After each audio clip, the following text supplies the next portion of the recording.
ورجعنا لكم تاني بعد ما خلصنا تحمير الحمام الكذاب.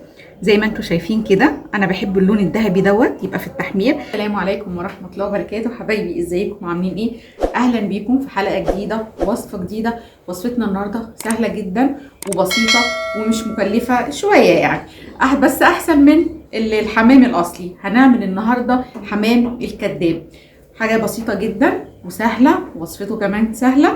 تعالوا نشوف مقادير الحمام الكذاب هي ايه.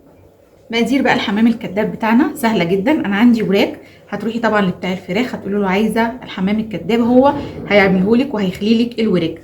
وده الرز بتاعي اللي هو رز الحمام، انا طبعا عاملاه قبل كده ومصوراه، لو حابين ترجعوا للفيديو ماشي وتشوفوه مفيش مشاكل. نقوله مع بعض سريعا تاني. عندي معلقتين سمنه كبيره، هتحطي عليها بصلتين متقطعين صغير جدا، وهتسيب البصله تدبل كده او تحمر شويه بس ما تغمقش. هتنزلي الاول بالقوانص بتاعتك عشان القوانص بتاخد وقت في السوى. هتسيبها تتشوح شويه وتحطي عليها ربع كوبايه ميه لغايه لما تستوي، وبعد كده تنزلي بالكبده هتاخد تشويحه مع بعض، وبعد كده هتنزلي بالرز بتاعك ويكون مغسول كويس جدا. هننزل بقى بالبهارات بتاعتنا، عباره عن قرفه، ملح، فلفل، بهارات فراخ، وعندي جوز الطيب.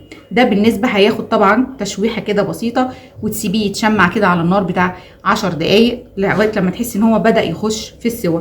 ده بالنسبه للرز بتاعنا. هنعمل دلوقتي مع بعض، هنحشي مع بعض وراك اللي هي الحمام الكذاب. هنبدا بقى دلوقتي نمسك كده. اول واحد لازم طبعا النظافه يا جماعه في الحاجات دي عشان الزفاره. بصوا الفراخ من جوه عامله ازاي نضيفه، بصوا عامله زي الفل. هنبدأ بقى دلوقتي هنحشي طبعا مع بعض.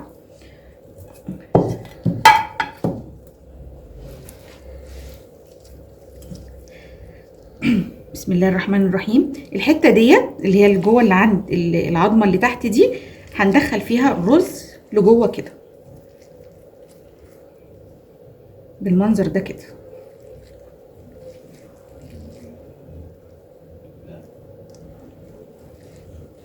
تمام. وهنحط كده، انا عايزه من فوق كده ما نملهاش قوي علشان نعرف نقفلها. هنحط حبه صغيرين كده. انتي ممكن تقفليها بالاسترتش وبعديها بورق فويل ونحطها في الميه المسلوقه بتاعتنا، الميه المغليه سوري.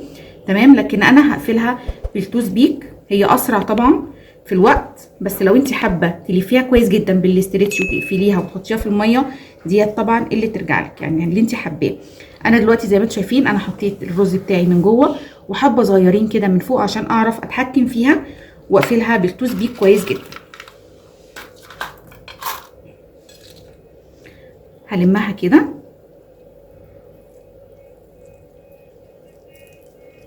وهبدا اخد من فوق وهقفل كده.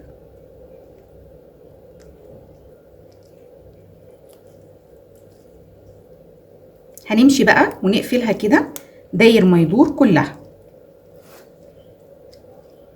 بصوا انا قفلتها كويس جدا اهيت من الجناب ومن فوق ومن كل حته عشان لما اجي احطها واسلقها ما تفكش معايا في الميه.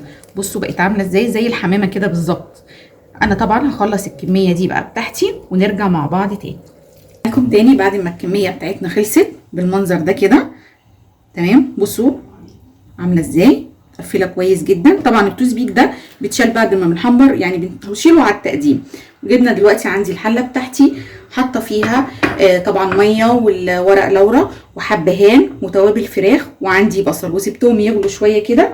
هبدا انزل بقى بالوراك بتاعتنا او بالحمام الكذاب. انا نزلت دلوقتي الحمام الكذاب بتاعنا، هسيبه طبعا لما يستوي، وبعد ما يستوي نرجع عشان نشوف هنعمل مع بعض ايه. ورجعنا لكم تاني بعد ما اتسلق. بصوا ده شكله هو اتعمل كده. عندي بقى الطاسه بتاعتنا حطينا فيها الزيت، وهبدا بقى انزل بالحمام بتاعنا. طبعا انا مش معليه الزيت شويه اول بس بحطه علشان ما يعملش كده في وشي، ما يطرقعش في وشي. هحمر بقى الكميه بتاعتنا لغايه لما تاخد اللون الذهبي بتاعنا، وبعد كده نرجع مع بعض تاني. ورجعنا لكم تاني بعد ما خلصنا تحمير الحمام الكذاب. زي ما انتوا شايفين كده. انا بحب اللون الذهبي دوت يبقى في التحمير. لو انتوا حابين اغمق ماشي.